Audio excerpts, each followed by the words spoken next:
नमस्कार दोस्तों, स्वागत है एक बार फिर से आप सभी लोगों का कणवा नगरी लाइव में। साथ ही साथ फेसबुक पे भी मेरा पेज है जनता की आवाज़, और कोटद्वार के समसामयिक मुद्दों पर लगातार चर्चा मैं करता रहता हूं और ऐसे लोगों से हम बात करने की कोशिश करते रहते हैं कि जिनकी गहरी पैठ है कोटद्वार में, और वो बहुत अच्छे तरीके से कोटद्वार और अपने उत्तराखंड को जानते हैं। और इस समय मैं झंडा चौक में हूँ। कोटद्वार की हृदय स्थली आप देख ही सकते हैं, हमारा तिरंगा जो है बड़ा शान से लहरा रहा है। और जैसा मैंने कहा है कि मैं उन लोगों से बात करने का मेरा प्रयास रहता है जिनकी गहरी पैठ है, और हमारे साथ हमारे वरिष्ठ पत्रकार सूरज कुकरेती जी हैं। सूरज कुकरेती जी किसी परिचय के मोहताज नहीं हैं, और प्रयाण जो सांध्य दैनिक एक चलता है उसमें लगातार वो पत्रकारिता के माध्यम से अपने लेख प्रकाशित और प्रचारित करते रहते हैं। और व्हाट्सएप जब सोशल मीडिया का ज़माना है तो उसमें भी जो है अपने जो है लेखों के माध्यम से लगातार कोटद्वार की जो समस्याएं हैं उनको उजागर करते रहते हैं, और कैसे उन पर उनका निदान हो सके, कैसे उन पर कार्य हो सके, इस पर भी उनकी जरा पैनी नज़र रहती है।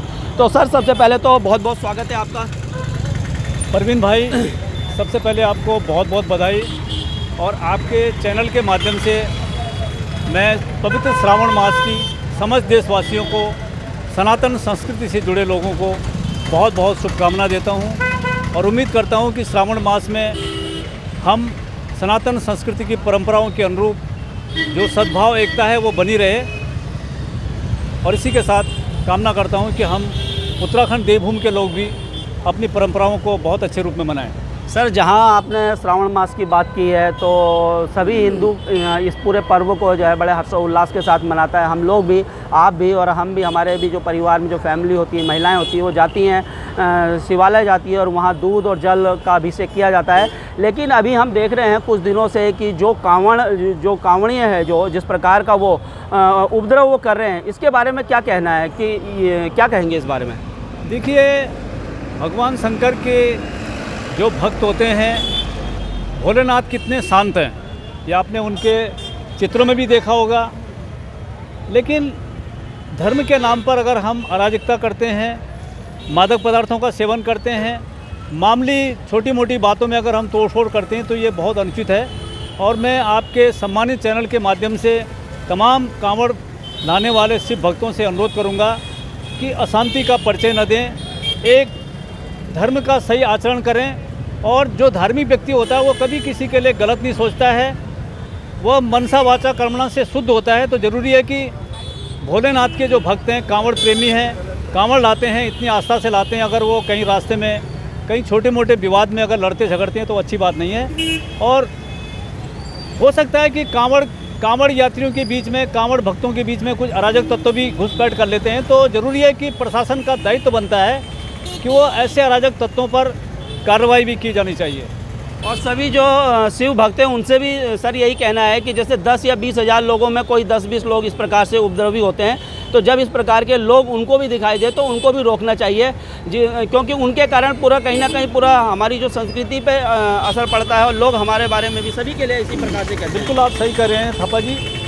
लेकिन क्या हो रहा है कि 2-4 लोगों के चक्कर में पूरे कांवड़ भक्तों को जो बदनाम करने की साजिश हो रही है। मैं देख रहा हूँ कि मीडिया में, कुछ सोशल मीडिया में भी, और कुछ चैनल ऐसे भी हैं कि जो एक राजनीति से प्रेरित होकर के अपनी पत्रकारिता करते हैं। ऐसा नहीं होना चाहिए। हम भी पत्रकारिता में हैं, लेकिन हम कभी किसी पार्टी का पक्ष नहीं रखते हैं। जो जहाँ पर जैसा है उसको उस तरह से दिखाया जाना चाहिए।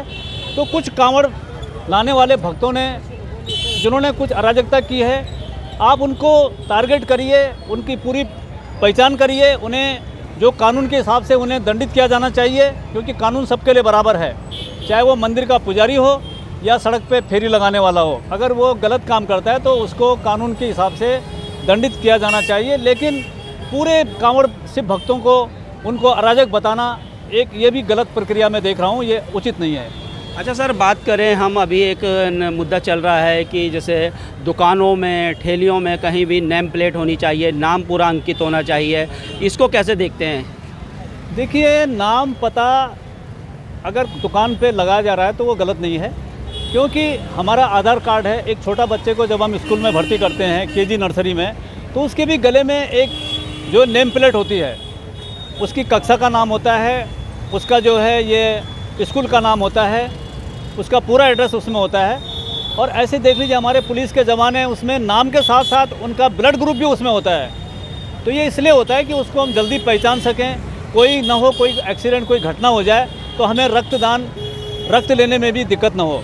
तो ये तो देखिए विपक्ष ने एक मुद्दा बना दिया है, चाहे वो कोई भी हो। मैं पक्ष का पूर्णतः, जो सत्ता में है उनका पूर्णतः समर्थन नहीं करता हूँ, लेकिन योगी आदित्यनाथ जी ने जो फैसला वो करते हैं वो बहुत सोच समझ के निर्णय लेते हैं। और मैं सोचता हूँ कि योगी आदित्यनाथ जैसा नेता इस देश में आज से पहले मैंने इतिहास में भी नहीं सुना है, और एक ऐसा व्यक्ति है जिसे कोई लोभ लालच नहीं है और वो सही बात के लिए लड़ते हैं। न हिंदू के विरोधी हैं, न मुस्लिम के विरोधी हैं, न मुस्लिम के विरोधी हैं, न हिंदू के समर्थक हैं। उन्होंने जो भी निर्णय लिया सही किया है। अगर उन्होंने अतीक अहमद और अशरफ को उसके कारनामों की सज़ा दी तो उन्होंने विकास दुबे को भी सज़ा दी है। ऐसे उन्होंने हर वर्ग के जो भी अपराधी हैं, क्योंकि अपराधी को जाति और धर्म से नहीं देखना चाहिए, तो योगी आदित्यनाथ जी का ये फैसला कोई गलत नहीं है। और माननीय सुप्रीम कोर्ट को देर सवेर कहीं ना कहीं इस पर एक सही फैसला आएगा कि हर दुकानदार अपनी दुकान का नाम, अपना नाम सही उस पर अंकित करे। तो ये कोई गलत चीज़ नहीं है। हमारे घर के आगे भी अपना नाम लिखते हैं, तो बिल्कुल लिखते हैं। हमारे देखिए, जो दुकानदार अपना स्वास्थ्य विभाग में अपने दुकान का रजिस्ट्रेशन करवाता है, जीएसटी नंबर लेता है, तो उसका नाम उसमें जो आधार कार्ड में है वही उसमें होता है। अब इससे एक घटना घट सकती थी, कहीं कोई दंगा फसाद हो सकता था, जिस तरह से स्थितियाँ थी। तो योगी आदित्यनाथ ने स्थिति को भांपते हुए निर्णय लिया। उनका निर्णय बहुत सही है। हो सकता है कि हमारे देश में जिस तरह से आतंकवादी घुस रहे हैं जम्मू में, देश के अंदर भी होंगे, और कोई बांग्लादेशी या पाकिस्तानी आतंकवादी अगर होटल खोल के बैठ जाए और श्याम ढाबा उसका नाम लिख दे, और कल कोई जो है वो कांवड़ यात्रा में या कहीं भी विस्फोट कर दे, तो ज़रूरी है कि हर दुकानदार का, चाहे वो छोटा हो बड़ा हो, उसका नाम साफ होना चाहिए। देश के नागरिक हैं, उसे किस बात का डर है भाई? अगर उसके पास आधार कार्ड भारत का है, यहाँ का नागरिक है, यहाँ वो पैदा हुआ है, तो उसे डर किस बात का है? तो ये विपक्ष की जो राजनीति है, ये मैं बिल्कुल ही इसे गलत मानता हूँ। हमारे अखिलेश यादव जी हैं, चाहे राहुल गांधी जी हैं, उनको भी सोचना चाहिए कि जो सही है वो सही है, जो गलत है गलत है। अच्छा सर, अब अगर बात करें, अब अपने उत्तराखंड की तरफ आ जाएं अगर हम, तो उत्तराखंड का जो परिदृश्य है इस समय कैसा देख रहे हैं? क्या कुछ काम उत्तराखंड में हो रहे हैं इस सरकार में? अभी तो 5 सांसद भी जो है यहाँ की जनता ने भारतीय जनता पार्टी को दे दिया। डबल इंजन की सरकार है। पहले मोदी जी कहते थे कि आप उत्तराखंड में भी भारतीय जनता पार्टी को लाइए, केंद्र में भी भारतीय जनता को लाइए, विकास की गंगा में बहा दूंगा। तो इसको कैसे देखते हैं? क्या वाकई विकास की गंगा बही है यहाँ पर? देखिए, उत्तराखंड राज्य को बने हुए 24 साल हो गए हैं। 24 साल कंप्लीट हो जाएंगे 9 नवंबर 2024 को। और उत्तराखंड राज्य में जो, क्योंकि हम इस राज्य के वो लोग रहे हैं जिन्होंने आंदोलन में भागीदारी निभाई है, 14-14 दिन जेल में रहे हैं, और हमें कोई लालच नहीं था। हमें सिर्फ ये था कि उत्तराखंड के लोगों को भी एक पहचान मिलनी चाहिए। जिस तरह से दिल्ली, बम्बई में वहाँ पे जो बड़े लोग थे, पैसे वाले लोग थे, यहाँ के गरीब लोग वहाँ नौकरी करने जाते थे, हमने देखा उनको पहाड़ी करके बुलाते थे, तो वो अच्छा नहीं लगता था। कम से कम पहचान होगी। आपने सोचा कि उत्तराखंडी की पहचान बनी है। और हमेशा ऐसा होता है कि जब आदमी आर्थिक रूप से कमज़ोर होता है, शैक्षिक रूप से कमज़ोर होता है, तो उसे समाज का हर संपन्न वर्ग हे दृष्टि से देखता है, जो कि एक बहुत बड़ा अपराध है, और ये अवगुण हमें सभी को त्यागना चाहिए। दूसरी चीज़, उत्तराखंड की आपने बात करी है। उत्तराखंड राज्य बने हुए 24 साल हो गए हैं। उत्तराखंड के अंदर हम आर्थिक संसाधनों को तैयार नहीं कर पाए हैं। इस सबसे बड़ा हमारा माइनस कारण है, जिसके कारण हमें बड़े बड़े पूंजीपतियों पर और बड़े बड़े उन माफियाओं पे हमारे नेता निर्भर हैं, जो पैसा देते हैं और सरकारों को चलाने में अपना योगदान देते हैं, नेताओं पे पैसा लगाते हैं, चुनाव में पैसा लगाते हैं। ये सबसे बड़ा कारण है कि 24 साल में हम उत्तराखंड को हिमाचल की तरह कोई ये हॉर्टिकल्चर स्टेट नहीं बना पाए। देखो, परमार साहब जो थे, डॉक्टर YS परमार, उन्होंने हिमाचल को स्वावलंबी बनाया। हमारे यहाँ कोई ऐसा नेता नहीं आया पंडित नरेंद्र तिवारी के बाद जिसने कुछ राज्य को लेकर के कोई सिडकुल की योजना बनाई। आज जो सिडकुल हमारे चल रहे हैं, जहाँ पे थोड़ा बहुत रोजगार मिल रहा है, ये नरेंद्र तिवारी जी की देन है। उसके बाद कोई ऐसा मुख्यमंत्री राज्य को नहीं मिला जो राज्य को सही ढंग से स्वावलंबी बनाने की दिशा में कार्य करता है। थोड़ा बहुत अच्छा प्रयास धार्मिक स्थलों पर एक सही नीति बनाने के लिए त्रिवेंद्र सिंह रावत ने एक प्रयास किया था देवस्थानम बोर्ड बनाने का, और वो देवस्थानम बोर्ड बनना चाहिए। उसमें कोई राजनीति नहीं होनी चाहिए पक्ष विपक्ष की, या जो भी नेता उसमें कंट्रोवर्सी करते हैं वो गलत है।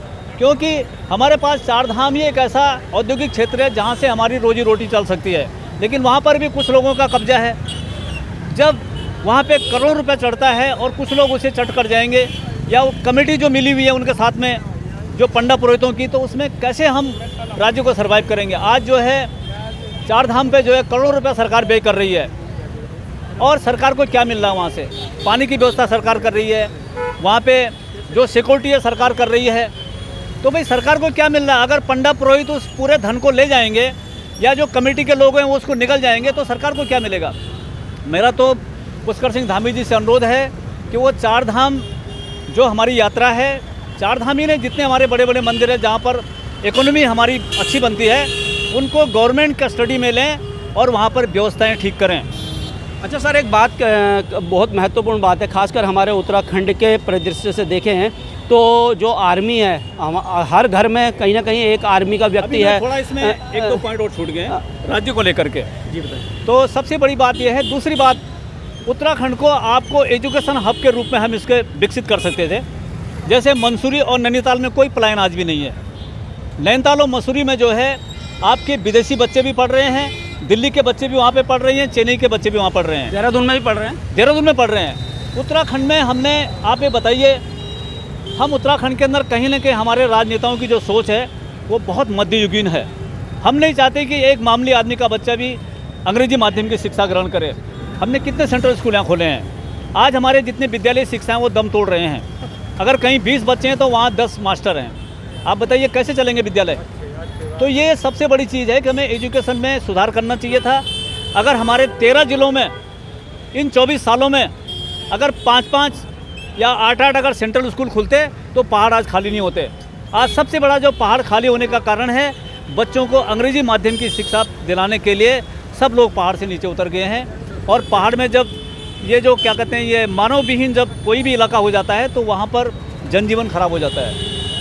अच्छा सर, हम तो अगर उत्तराखंड की बात की जाए, और जैसे मैंने अभी कहा है कि हर घर से एक व्यक्ति फौज में होता था, अभी सरकार एक अग्निवीर योजना ले आई है। मोदी जी कहते हैं कि मैं हर घर से ये देखना चाहता हूँ कि उसको जो है आर्मी का प्रशिक्षण प्राप्त हो। कांग्रेस कहती है कि ये गलत योजना है। राहुल गांधी जी कह चुके हैं कि मैं प्रधानमंत्री बना तो इसको हम वापस लेंगे। आप कैसे देखते हैं इस अग्निवीर भर्ती योजना? देखिए, अग्निवीर जो योजना है ये वर्ल्ड लेवल पर जो छोटे छोटे देश हैं जहाँ पर मैन पावर नहीं है, उन देशों की नकल जो है हमारे मोदी जी ने की है।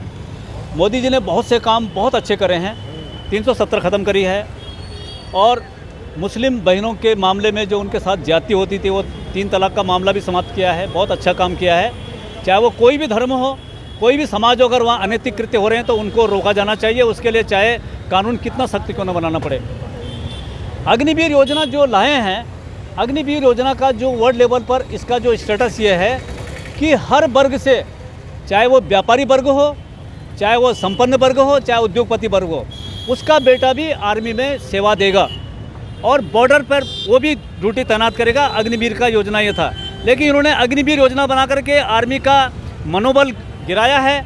उनके जो फैसिलिटी थी वो फैसिलिटी कम करी हैं, और सिर्फ गरीब घर का ही बच्चा आर्मी में अग्निवीर में जा रहा है।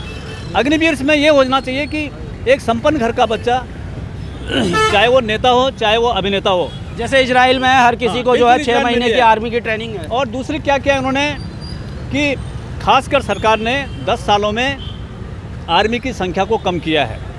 अभी जो बॉर्डर से कई चीज़ें छन के आ रही हैं, जो रिटायरमेंट हो गए हैं जवान, वो जवान हालांकि अपनी बात को बताते नहीं हैं, उन्हें भी अपनी पेंशन का डर तक। उन्होंने ये बताया, आज आप देखिए जम्मू में जो आतंकवादी घुसे हैं, इसका कारण जो है, जो छन के आ रहा है मीडिया में भी, आज चाइना बॉर्डर की फ़ौज हमारी जम्मू में लगी हुई है। आखिर जम्मू पे कितने सैनिक थे?